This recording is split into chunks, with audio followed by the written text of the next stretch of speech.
Igbo mma mmanụ nke onye tinye azelu aka mbụ nwanne ụnụ nwoke Maazị Chukwuemeka Anibogwu, ndewonu. Ichere mere usoro ịgba alụkwaghịm na ịbụ nne na-azụ ụmụ ji baa ụba n'ezinụlọ Igbo ugbu a? Ada daalụ, ndewonu.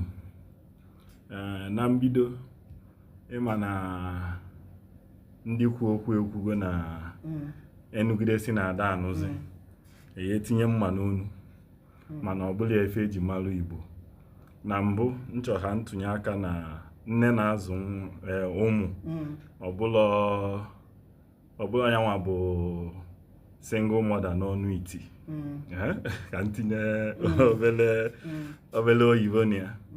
Na single mother ya na-ekwu na anyị bụ ndị Igbo enwere ya, ọ dịrọ na omenala anyị, mana anụkwaghị m bụ nke ọ ya bụ na di na nwunye nugide, di ma nwunye si na ọchọzi ọ nachi ya azụ weta ego o mee n'isi nwunye ya, enyechi ya ego ya, ọ gaba masị egbu na mmadụ, nwa mmụọ emegbu na nwa mmadụ, nwa mmadụ emegbu na nwa mmụọ, ka udo wee dị.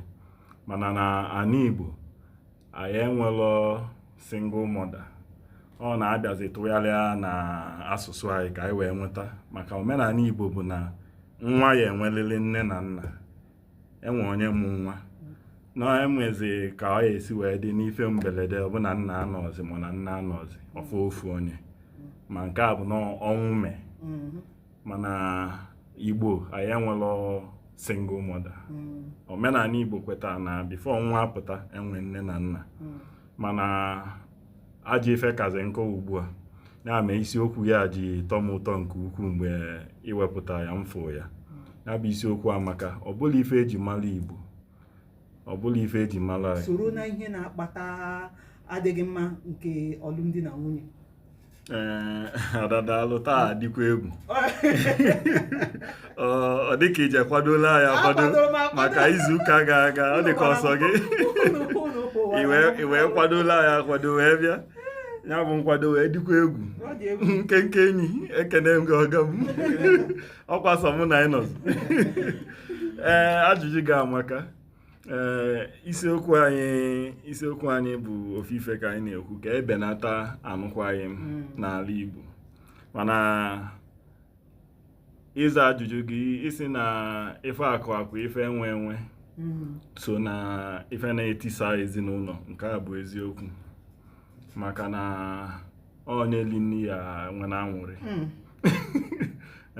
Mana ife na-ekwu na ebidocha ọ na-atọ, mana abazie ime ọ ndidi, ofu anya ka eji anụ nwaanyị, ndidi ka ya enwe.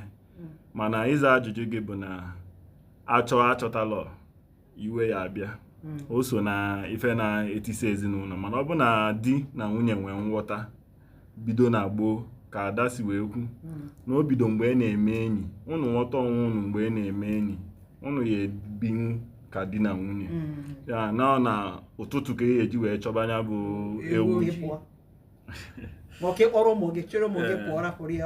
Ajụjụ ga-adịkwa egwu. Maka na ya bụ ife chazi baa ugbu a, na oge gboo ọ dịrọ na alụmdi na nwunye abụla ọsọ mmadụ na-abụ, ọ ezinụlọ na-abụ na-abịakọta ọnụ kweta. Ya mee na ọ dịlọ mfe oge gboo ịnọkọta nwaanyị akwakọlụ si na ọ chọzi ịnụ, nwoke akwakọlụ si na ọ da anụzi. Ọ dịlọ na oge gboo, maka ma ezinụlọ ndị a ụmụnna ya eje na be nke nwaanyị fụkwa ezinụlọ fa. Ya bụ na omenala Igbo ịchọ ka esi na ịda anụzi, ya bụ ezinụlọ na-abịa na-enwe ndị a na-akpọ ndị ụkọ, onye ụkọ na agbamakwụkwọ, onye ọbụla ya anọkọkwa ọnụ si na ya mezikwa.